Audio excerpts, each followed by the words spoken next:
Donc moi, je suis Thibaut Murat, je suis médecin épidémiologiste, je m'intéresse notamment à la maladie d'Alzheimer et au déclin cognitif. Je suis maître de conférence rattaché à l'université Montpellier Nîmes. Alors aujourd'hui, je vais vous parler d'effets plafond, d'effets plancher et de curvilinéarité. C'est des choses qui s'appliquent aux tests psychométriques, mais pas que. Donc on va voir qu'il y a d'autres domaines dans lesquels ça peut s'appliquer, et notamment ces propriétés, leur impact sur l'analyse des données longitudinales et les biais qui sont entraînés par l'ajustement sur les valeurs initiales d'un critère de jugement longitudinal, d'une variable dépendante longitudinale quantitative. Donc, la présentation aura quatre parties. Une première partie où pour clarifier un peu les choses, on reviendra sur ce qu'on appelle une analyse longitudinale. Voilà. Une deuxième partie, on parlera et on redéfinira des effets plafond, plancher, curvilinéarité, qu'est-ce que c'est, et puis quelles conséquences ça a dans l'analyse d'une variable quantitative quand on souhaite faire des analyses longitudinales. Le problème posé par l'ajustement sur les valeurs initiales, et puis quelques solutions, quelques méthodes de prise en compte des effets plafond et plancher de la curvilinéarité.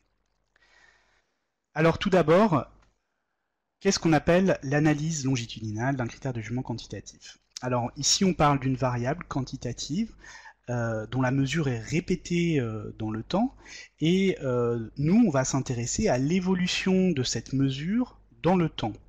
Et notamment, on va se poser la question de savoir si certains facteurs vont influencer l'évolution de cette mesure dans le temps. Alors on peut prendre comme exemple celui du déclin cognitif dans une étude, alors qui peut être fictive ou réelle, l'étude 3C par exemple. Dans cette étude, on a des sujets qui vont être vus 4 fois de suite, et à chacune des visites de suivi, donc la visite d'inclusion et puis les 3 visites de suivi qui suivent, on va réaliser des tests psychométriques. Donc les tests psychométriques, ce sont des tests cognitifs, on parle de tests psychométriques ou tests cognitifs, qui vont mesurer la cognition des sujets à un moment donné.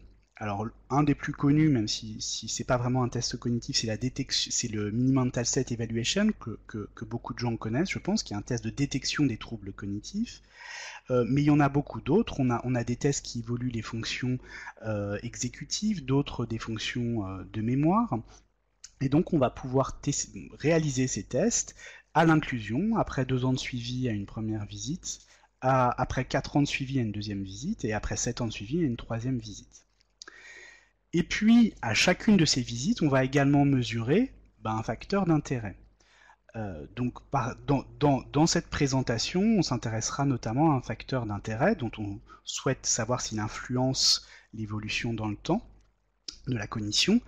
Et on va prendre l'exemple de la consommation chronique de benzodiazépines. Les benzodiazépines, ce sont des médicaments à visée anxiolytique ou hypnotique essentiellement, et on sait que ces benzodiazépines, elles impactent la cognition, on sait qu'elles abaissent la cognition. Par contre, ce qu'on ne sait pas, c'est si jamais elles vont accélérer un déclin cognitif avec l'âge, c'est-à-dire une évolution de la cognition dans le temps. On ne sait pas si jamais les gens qui consomment des benzodiazépines ont des fonctions cognitives qui baissent plus vite que les autres dans le temps.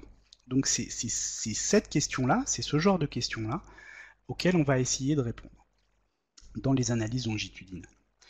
Alors, pour répondre à ce type de question, est-ce qu'un facteur influence l'évolution dans le temps d'une variable dépendante quantitative? Eh bien, on a plusieurs modèles qui peuvent être envisagés. Alors, je vous présente juste très rapidement 3 modèles. Il y en a beaucoup d'autres. J'ai repris ces 3-là parce qu'en fait, ce sont ceux qui sont les plus utilisés dans la littérature. Alors le premier modèle, qui est largement le plus simple, qui est certainement pas le plus adapté, c'est une régression linéaire simple sur la base d'une différence entre 2 points de suivi. Donc vous voyez dans l'exemple de tout à l'heure qu'il y avait 4 visites, et bien on va prendre le score cognitif à la dernière visite et on va en soustraire le score cognitif à la première visite. Donc on a une évolution entre la première et la dernière visite. Et ça, on va le rentrer dans une régression linéaire classique en tant que variable dépendante, et puis comme variable indépendante, comme variable explicative, on va pouvoir rentrer eh bien, les benzodiazépines et puis d'éventuels autres facteurs de confusion. Donc ça, c'est une méthode très simple, pas forcément très adaptée à la situation, mais qui est très très utilisée dans la littérature et qu'on retrouve dans énormément d'articles. Donc c'est pour ça que je la cite ici. Le problème de cette méthode-là, c'est que bien entendu, pour pouvoir faire ça, il faut avoir une donnée à la dernière visite. Et qu'est-ce qu'on fait si jamais on n'a pas une donnée à la dernière visite? Est-ce qu'on prend la donnée cognitive à la deuxième visite plutôt qu'à la troisième? Voilà, ça peut se discuter, c'est certainement pas très pertinent. Donc qu'est-ce qu'on fait quand on a des données manquantes? Qu'est-ce qu'on fait quand on a des perdus de vue? Et puis même quand on n'a pas de perdu de vue, c'est un peu dommage, on a des données pour 4 visites et on va en utiliser que 2. Donc on a une perte d'informations qui nous serait pourtant très utile pour répondre à notre question. Donc c'est une méthode très utilisée, notamment parce que aussi beaucoup d'études n'ont que 2 points. Donc forcément ça se comprend un peu plus. Mais qui est peut-être pas la plus pertinente. Une autre méthode, qui ressemble exactement à ça. Donc c'est une méthode de régression logistique. Alors, vous allez me dire, c'est pas fait pour les variables quantitatives. Alors en fait, c'est juste pour dire qu'ici, on peut très bien, alors on est toujours sur la différence entre 2 points de suivi, et puis dans certains types d'analyse, on va dichotomiser cette différence entre les 2 points de suivi, pour dire, voilà, il y a des gens qui déclinent, et d'autres qui ne déclinent pas. Et donc, on a un outcome dichotomique, et qu'on va pouvoir analyser avec une régression logistique classique. On peut faire une régression logistique pour savoir quels sont les facteurs qui vont être associés à l'absence et à la présence de déclin cognitif. Vous voyez que cette méthode, en fait, elle est très très proche de celle d'avant, et en fait, elle va avoir exactement les mêmes inconvénients que celle d'avant, avec un inconvénient en plus, c'est qu'en plus, il va falloir choisir le seuil pour dire qui présente un déclin cognitif et qui n'en présente pas. Et quand on regarde la littérature, ce choix de seuil est très très variable selon les auteurs, et donc ça induit une variabilité, un manque de validité de la méthode, qui font qu'en fait c'est une méthode qui n'est pas meilleure que l'autre. Je la présente ici, même si c'est une méthode qui n'est pas pour variable quantitative, parce que tout ce que je vais dire plus tard, finalement, s'appliquera également à cette méthode-là, à ce choix-là, ce choix de la régression logistique. Donc ce n'est pas une solution pour éviter les biais, dont on parlera plus tard dans la présentation. La troisième méthode, c'est bien entendu la méthode de régression linéaire mixte. C'est clairement une des solutions les plus adaptées. On peut faire une régression linéaire mixte avec un intercept et une pente aléatoire propre au sujet. Donc vous voyez ici la formule avec, alors, attendez, je vais prendre la petite flèche, avec ici les intercepts fixes et les intercepts aléatoires spécifiques au sujet, ici les pentes fixes et les pentes spécifiques au sujet, ici le vecteur des effets fixes, donc par exemple, on sait que les benzodiazépines vont impacter la cognition, donc globalement, c'est ici qu'on va voir que les benzodiazépines entraînent une baisse du niveau cognitif, et ici, plus loin, c'est ça qui nous intéresse, ce sont les interactions avec le temps. Donc c'est ici qu'on va savoir si jamais les benzodiazépines entraînent une évolution de la cognition dans le temps particulier, un déclin cognitif plus marqué par exemple. Donc c'est un modèle, le modèle de régression linéaire mixte, qui semble être le modèle, généralement le plus adapté à ce type de variable. Alors ce modèle il est valide sous certaines conditions et sous un certain nombre d'hypothèses. Première hypothèse, pour que ce modèle soit valide, c'est que la variable à expliquer doit être quantitative continue. Le deuxième, que les effets aléatoires du modèle doivent être gaussiens, et le troisième, qu'une variation d'une unité sur une variable explicative prédicteur doit être associée à un changement fixe constant sur la variable à expliquer. Et la littérature nous dit que le modèle est robuste pour l'hypothèse 2 à condition que l'hypothèse numéro 3 soit respectée. Qu'est-ce que c'est que cette hypothèse numéro 3 ? Eh bien c'est en fait, imaginons par exemple la consommation chronique de benzodiazépine, qu'on code en 0,1, et eh bien quand on est consommateur de benzodiazépine, si je mets par exemple la pente de déclin est augmentée de 2 points par an, ou baisse de 2 points par an en plus de ceux qui ne consomment pas, eh bien il faudra que cette baisse finalement soit constante et la même qu'on commence d'un score de MMSE par exemple à 30, à 25, à 20 ou à 15. Donc que ça soit constant sur la variable à expliquer. On verra plus tard un peu, on reviendra sur ce point-là, parce que c'est très en relation avec la notion de curvilinéarité, avec les effets plafond et plancher. Les effets plafond, plancher et la curvilinéarité, de quoi est-ce qu'on parle? Alors l'effet plafond, c'est quoi? C'est quand en fait on a un score qui au-dessus d'un certain niveau, d'un certain seuil, eh bien on va plus pouvoir mesurer sa variance. L'exemple, c'est justement l'exemple du MMSE, vous le connaissez, c'est un score sur 30, et en fait quand on le passe en population générale, la quasi-totalité des personnes, la très très grande majorité des gens, ont des très très bonnes notes. Donc vous voyez ici, hein, c'est une représentation de la distribution des notes au MMSE, vous voyez que 97,6% des gens ont plus de 26. Donc ça veut dire que la plupart des gens ont une note quasiment maximale. Ces gens, ils ont une note maximale, c'est pas pour ça qu'ils ont le même niveau de cognition. Mais par contre, on ne pourra plus mesurer leur différence. Et c'est pareil, au-dessus de ce seuil de 30, quelqu'un qui a 30 et qu'on mesure plusieurs fois un MMSE chez ces gens-là, et à chaque fois ils ont 30, ça ne veut pas dire que leur cognition n'évolue pas, mais qu'au-delà de 30, de toute façon, on ne peut plus rien voir. Donc l'effet plafond, c'est ça, c'est quand on a atteint un seuil maximal et qu'au-dessus, eh bien, on ne peut plus rien mesurer. Hein, l'effet plancher, c'est exactement l'inverse, c'est-à-dire que c'est un test qui serait un peu dur, on va dire, et qui en fait, en dessous d'un certain seuil, on ne peut plus mesurer les variations, les variances, ou on ne peut plus mesurer de différence entre les individus. Tout le monde a une note très basse, et finalement, on ne sait pas ce qui se passe en dessous de cette note-là. Il est tout à fait envisageable hein, qu'un test, qu'un score, ait à la fois des effets plafond et plancher. Voilà, par exemple, ici, un score sur 6, on voit ici qu'on ne mesure plus rien au-dessus de 6, plus rien en dessous de 0. Au passage, hein, tous ces problèmes de propriété psychométrique, ça s'applique aux tests neuropsychologiques, puisque c'est ce que je vous présente, et que tout ça a été réfléchi autour des tests neuropsychologiques, mais bien entendu, ça s'applique également à des choses comme les scores de qualité de vie, par exemple. On peut très bien imaginer que les scores de qualité de vie aient des effets plafond, plancher, et ces mêmes caractéristiques. Ou à des échelles, par exemple, visuelles analogiques, de douleur, de bien-être, enfin, voilà. Ces effets plafond et plancher, ils vont notamment poser problème, on va voir, quand les groupes qu'on souhaite comparer, eh bien, n'ont pas les mêmes niveaux initiaux. C'est-à-dire, par exemple, si on compare un groupe qui a des notes plutôt élevées et puis un groupe qui a des notes plutôt basses, voilà. Quel problème ça va poser? Eh bien, ici on représente, alors c'est un score sur 6, et on va regarder l'évolution entre deux temps, le temps 2 moins le temps 1, en fonction du score initial. Ce qu'on voit ici, c'est que bien entendu, quand le score initial est très haut, à 5 ou à 6, il n'est pas possible pour les sujets d'avoir une note qui va augmenter. À 6, on est au maximum, donc finalement, même s'il n'y a que des variations aléatoires, on change un peu de score, la seule chose qu'on pourra avoir, c'est une baisse.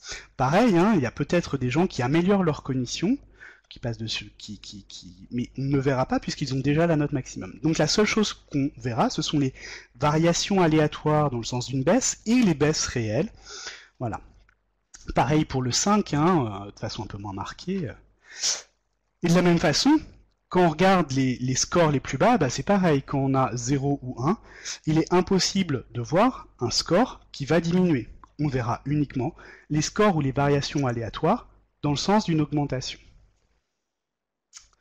Donc forcément, si jamais on compare des groupes qui ont un score, un niveau initial plutôt à des groupes, à un autre groupe qui a un score initial plutôt bas, eh bien ça va induire des différences entre les groupes qui seront juste liées à ces propriétés psychométriques, à ces effets plafond et à ces effets plancher. Alors la curvilinéarité, c'est un peu le même principe, mais sur toute l'étendue du test. Alors la curvilinéarité, c'est quoi? C'est la sensibilité variable au changement cognitif. En fait, une propriété importante qu'on demande aux tests neuropsychologiques, c'est de présenter des intervalles de mesure qui sont égaux tout au long du score.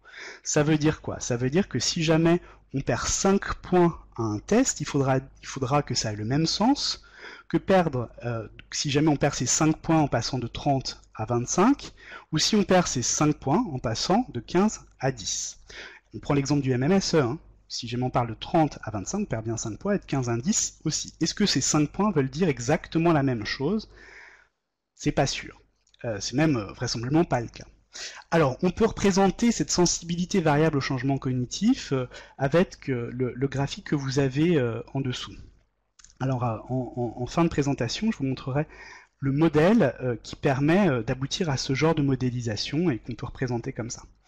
Alors, ici, vous avez, voilà, en bas, en abscisse, ce qu'on appelle un processus cognitif latent, c'est-à-dire il faut imaginer un état cognitif, le niveau cognitif des sujets, mesuré, non mesuré justement, non observable, il est latent, et on le considère comme étant suivant une loi normale et avec justement des intervalles de mesure égaux tout au long du score, ce qui fait qu'on va pouvoir affirmer que les niveaux de 10 à 15 sont très hauts, de 5 à 10 hauts, de moins 5 à 5 médium, etc., bas ou très très bas, quand c'est de moins 10 à moins 15. Et puis, en ordonnée, vous voyez ici l'échelle du score. Alors ici, on a un score qui est le test de Grober et Buschke, le rappel libre et indicé, au Free and Cute Selective Remaining Test, qui a un score sur 48 points. Et puis, on va pouvoir modéliser la relation entre les deux. Vous voyez ici que, par exemple, pour les niveaux cognitifs, les gens qui ont un niveau cognitif haut ou très haut, eh bien la note maximale au test de Grober et Buschke sera atteinte, c'est-à-dire qu'ils auront 48. Mais on ne verra rien, on ne verra plus de différence entre les gens au-dessus de ce seuil. Et on ne les verra pas varier si jamais ils varient dans cette zone de niveau cognitif. Donc ça, en fait, c'est l'équivalent de l'effet plafond.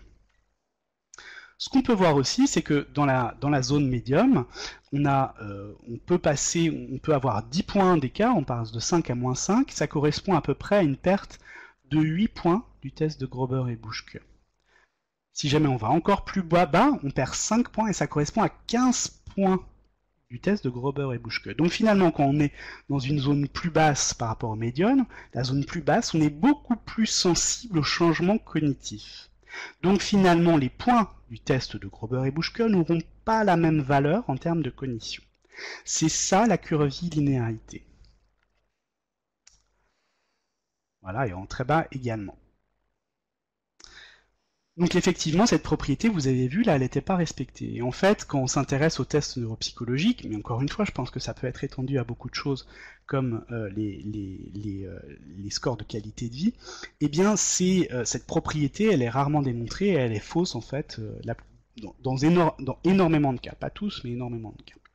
Et le problème, c'est que bien entendu, leur non prise en compte, si jamais on ne prend pas en compte ces phénomènes de curvilinéarité, eh bien ça va entraîner des estimations biaisées, on va mettre en évidence des fausses associations, surtout si jamais il y a une association entre la variable d'intérêt et le niveau cognitif initial. C'est-à-dire que si jamais les groupes qu'on souhaite comparer n'ont pas le même niveau de la variable d'intérêt, la variable dépendante, en début d'étude, en début ou au cours d'études, mais ils n'évoluent pas dans la même zone. Donc de façon tout à fait légitime, voilà, les gens qui ont observé ça, eh bien, ils se sont dit, bon, alors c'est très problématique, c'est notamment très problématique si jamais on a deux groupes qui n'ont pas le même niveau cognitif initial. Si il y en a qui commencent à 25 et un autre groupe qui commence à 20, bon bah forcément les points qu'on va observer, les points de score qu'on va observer n'auront pas le même sens.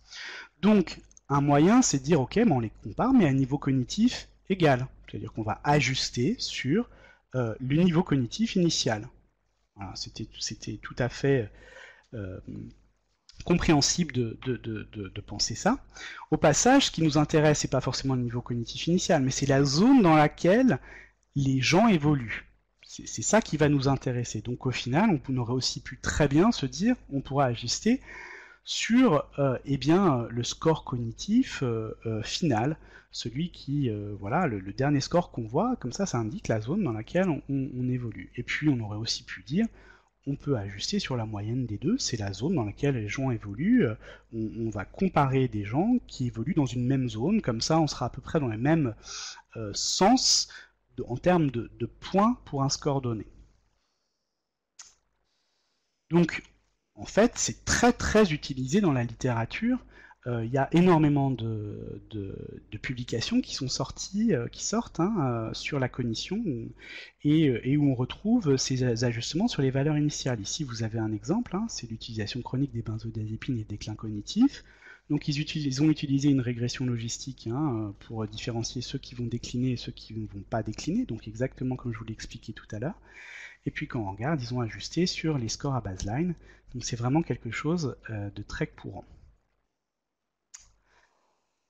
Le problème, c'est que quand on fait ces ajustements sur les valeurs initiales, il va y avoir des conséquences qui sont importantes. Alors, pour mettre en évidence, pour pouvoir expliquer d'où vient, quel biais ces ajustements entraînent, on va utiliser les DAG. Alors là, c'est juste 2-3 diapos pour rappeler ce qu'est un DIAG pour ceux qui ne connaissent pas.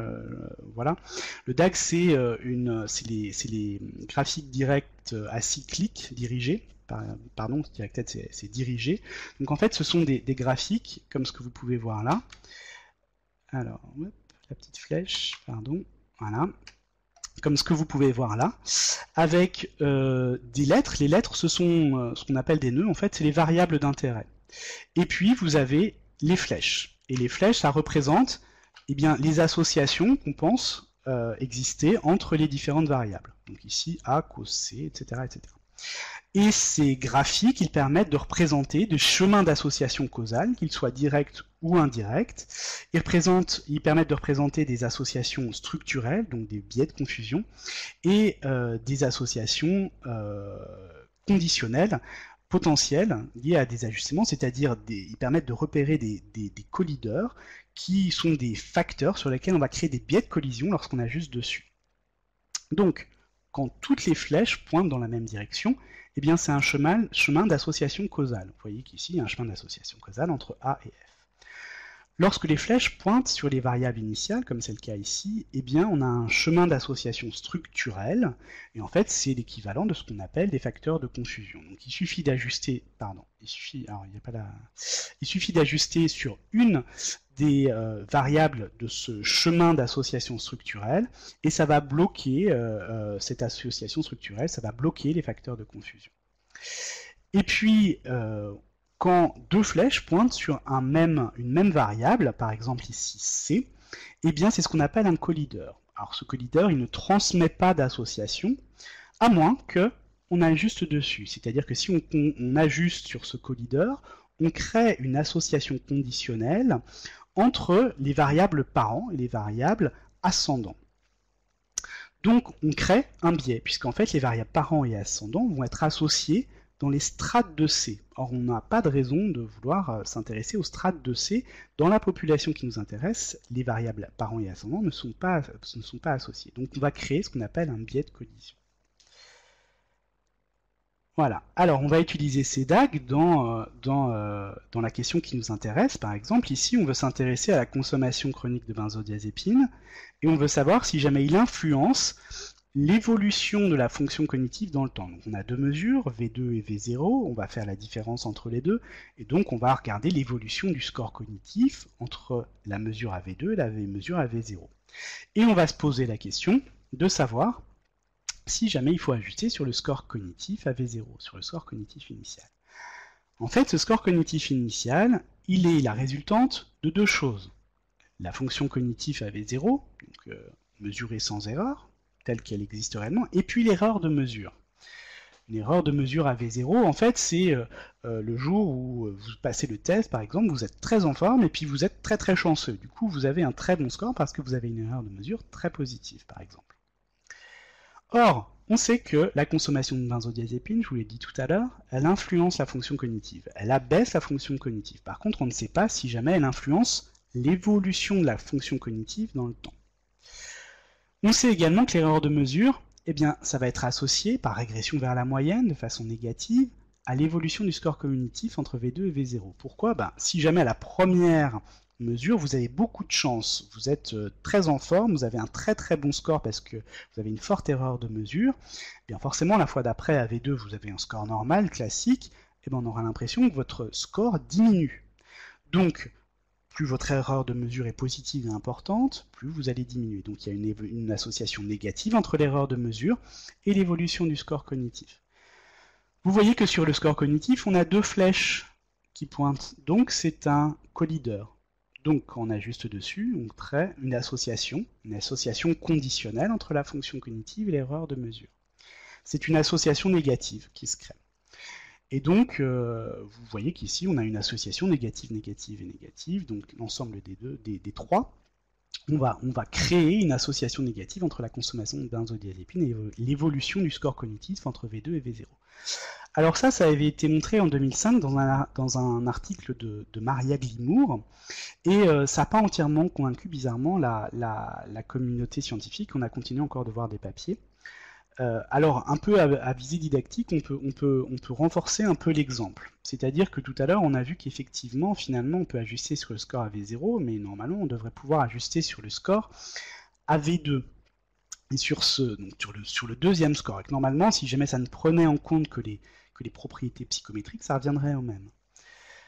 Or, voilà, si jamais on fait le DAG avec V2, donc vous voyez les relations qui apparaissent, c'est la même chose que tout à l'heure. Par contre, ce qui est un peu intéressant, c'est que l'erreur de mesure à V2, par régression vers la moyenne, elle n'est pas associée négativement à l'évolution du score, mais positivement. Si à V2, vous êtes très chanceux et vous avez un très bon score parce qu'une forte erreur de mesure positive, eh bien, vous allez avoir l'impression que votre score d'évolution, votre score cognitif, il augmente. Donc, il y a une association qui est positive. Donc, c'est quelque chose qu'on peut aller regarder, qu'on peut tester. Et puis, à côté de ça, vous pouvez ici aussi imaginer ajuster sur la moyenne des scores cognitifs V0, V2, donc V0 plus V2 divisé par 2. Et ça, effectivement, c'est la moyenne de la fonction cognitive V0, V2, et puis plus la moyenne des erreurs V0, V2, mais normalement, ce n'est pas associé à l'évolution du score cognitif. Il n'y a pas de phénomène de régression vers la moyenne, donc ça ne doit pas. Donc le biais qu'on a mis en évidence tout à l'heure ne doit pas exister. Eh bien, on peut tester ça sur une base de données réelle. Donc là, ce n'est pas des données simulées, ce sont des données de la cohorte des trois cités, et on s'est intéressé à un test cognitif qui s'appelle le test d'Isaac. C'est un test de fluence verbale. En fait, c'est un test où il suffit on donne une lettre et il faut que le patient donne le plus grand nombre de mots commençant par cette lettre dans un temps donné. C'est le score de fluence verbale. On l'a à 2 points, on va dire V0 et V2. Et puis on va faire, à l'aide d'un modèle très simple pour schématiser, avec un modèle linéaire, on va faire la différence entre le score à V2 et V0, et on va rentrer ça dans un modèle de régression linéaire classique. Sauf qu'on va faire 4 modèles d'ajustement, un modèle où on ajuste sur les facteurs de confusion classiques, un modèle où on ajuste sur, en plus, le score initial, donc les valeurs initiales du score, le troisième modèle où on ajuste sur le score final, à V2, et le quatrième modèle où on ajuste sur le score moyen. Qu'est-ce qu'on observe comme résultat alors qu'on n'a pas d'ajustement sur aucun score initial ou AV2 ou moyen? On observe un effet pour les benzodiazépines, un bêta à 0,07, donc vous voyez que ça ne semble pas du tout associé à l'évolution de la fonction cognitive entre les deux visites.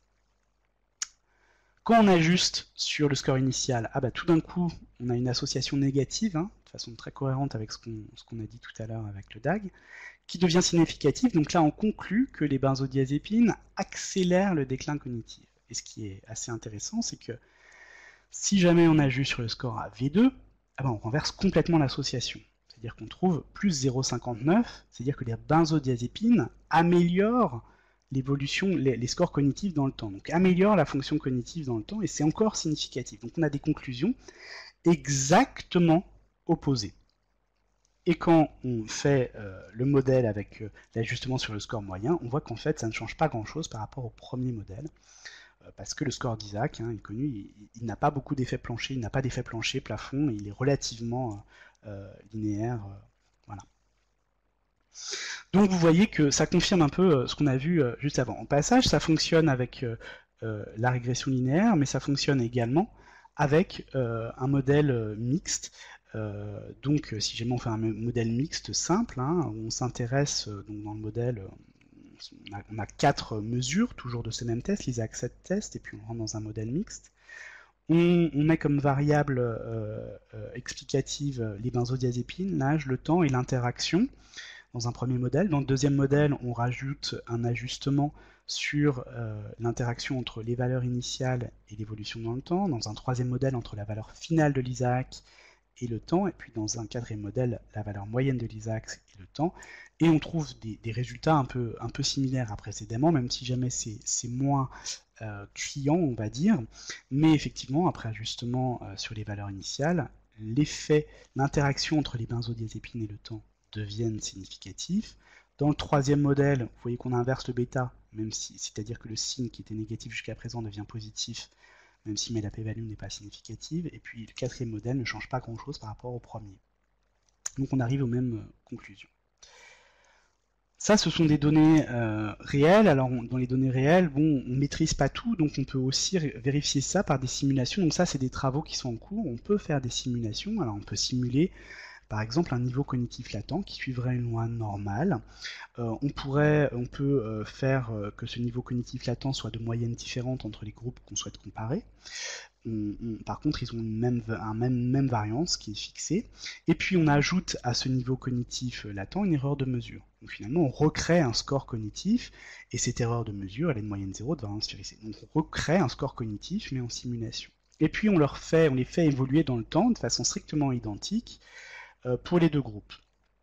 Et on va recommencer nos modèles pour voir un peu ce que ça donne. Et en fait, ce qu'on voit, c'est que la première chose qu'on voit, c'est que, alors qu'on n'a pas du tout simulé ça, on voit que l'interaction entre l'évolution dans le temps et les valeurs initiales, le facteur sur lequel on ajuste là, est bien significatif. C'est-à-dire que le modèle nous dit que l'évolution dans le temps n'est pas le même selon notre point de départ. Or, on n'a pas du tout simulé ça. Donc en fait, c'est un biais qui a été rapporté en fait assez fréquemment dans la littérature.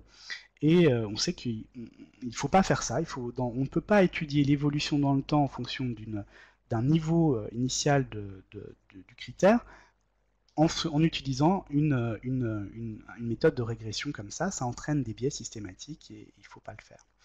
Et c'est ce biais qui va se répercuter sur l'interaction avec le facteur d'intérêt et qui va donc conclure à des conclusions erronées sur l'association entre le facteur d'intérêt et l'évolution dans le temps. Ce biais, il existe pour la régression linéaire, le modèle mixte et le modèle logistique, donc ça ne dépend pas du modèle qu'on utilise. Ce qu'on peut voir aussi, c'est que le biais est proportionnel à l'importance de la différence entre les groupes à l'inclusion. Donc on voit ici, en gros, l'importance du biais, c'est approximatif, mais c'est égal à la différence initiale. Donc si vous n'avez pas de différence initiale, normalement vous avez un biais vous n'avez pas de biais. Et puis le paramètre que vous voyez, en fait, c'est l'effet de l'évolution. En fait, c'est le bêta de l'évolution et de la valeur, de l'interaction entre l'évolution et la valeur initiale. Donc ça dépend vraiment de ça. Alors comment est-ce qu'on va éventuellement pouvoir prendre en compte ces effets plancher, plafond et la curvie de linéarité? Alors, une première proposition qu'on peut faire, ça va être de transformer la variable quantitative, de faire une transformation donc pour qu'elle suive à peu près une loi normale. Ça peut éventuellement permettre de corriger la curvie de linéarité à condition de trouver la bonne transformation. Par contre, vraisemblablement, ça ne corrigera en rien, ça existe pour les MMSE, donc c'est pour ça que j'en parle, mais ça ne corrigera en rien les effets plafond et les effets plancher. Donc vous vous retrouverez toujours avec des estimations biaisées. Alors une autre proposition, c'est d'utiliser l'ajustement sur la valeur moyenne des observations. Donc ça, c'est une méthode, la méthode de Oldham, qui semble ne pas vraiment entraîner de biais par régression vers la moyenne. Donc c'est déjà positif. Par contre, ça n'a pas été étudié, on n'a pas étudié sa validité pour prendre en compte l'ensemble des biais qui sont liés aux effets plafond ou plancher. Donc ça reste à étudier, à valider, mais ça semble une option qui peut être intéressante quand on n'a pas d'autre choix. C'est peut-être mieux que rien. Et puis, il y a une troisième façon, mais pour ça, il faut avoir les données nécessaires. Alors, en fait, c'est le modèle non linéaire à processus latent pour données longitudinales. En fait, c'est un modèle qui va être basé, qu'on va pouvoir utiliser lorsqu'on a plusieurs variables dépendantes qui mesurent un même concept latent. Donc, je vais vous expliquer un peu plus en détail en quoi ça consiste. Pour utiliser ce modèle, il y a un package sur R qui a été... donc le modèle et les packages ont été développés par Cécile Proslima et Hélène Jacquemin-Gada. C'est le package LCMM. Il y a beaucoup d'autres choses dedans, mais voilà, le modèle existe. Alors, comment ça fonctionne, ce modèle non linéaire à processus latent pour données longitudinales? Donc en fait, dans l'exemple des tests neuropsychologiques, eh bien, on peut voir que tous les tests neuropsychologiques sont corrélés les uns avec les autres. Et ces tests neuropsychologiques, s'ils sont corrélés les uns avec les autres, eh bien, c'est parce qu'on fait l'hypothèse qu'en fait, ils mesurent un peu la même chose, c'est-à-dire un processus cognitif latent, un niveau cognitif global latent, et qu'en fait, ces tests neuropsychologiques sont une espèce d'estimation bruitée de ce niveau cognitif latent. Et puis, ce niveau cognitif latent, eh bien, dans le modèle, on peut essayer de le modéliser et de faire en sorte qu'il suive une loi normale et qu'il n'ait pas de curvilinéarité. Et donc, on va pouvoir créer des relations entre les différents tests neuropsychologiques et ce processus cognitif latent. Donc on va pouvoir modéliser, voilà, avec ce modèle, différents types de relations entre le niveau cognitif latent et les tests neuropsychologiques, et des relations qui ne sont pas du tout linéaires, qui peuvent prendre à peu près toutes les formes. Et puis ensuite, ce processus cognitif latent, on va pouvoir le rentrer dans un modèle linéaire mixte pour savoir quels sont les facteurs qui vont agir sur ce niveau cognitif latent. Le modèle permettra également de savoir si jamais spécifiquement chaque variable agit au niveau des tests neuropsychologiques de façon particulière. De façon un peu plus mathématique, c'est un modèle qui est dérivé des modèles à équations structurelles. Donc, c'est un modèle en deux parties, il y a un modèle structurel et un modèle d'observation. Le modèle structurel, c'est celui qui va modéliser l'évolution dans le temps du processus cognitif latent. Donc en fait, c'est un modèle linéaire mixte, assez simple, hein, avec ici vous avez le processus latent, ici vous avez des effets aléatoires avec éventuellement une pente aléatoire, ici vous avez des effets fixes dépendant du temps ou pas, donc vous avez éventuellement les interactions avec le temps, et puis ici des erreurs de mesure. Donc c'est un modèle mixte classique avec ici votre processus latent. Et puis voilà, un modèle d'observation qui est estimé en même temps que le modèle structurel. Hein. Et ce modèle d'observation, il relie le processus latent avec la valeur observée des tests neuropsychologiques. Donc ici, vous avez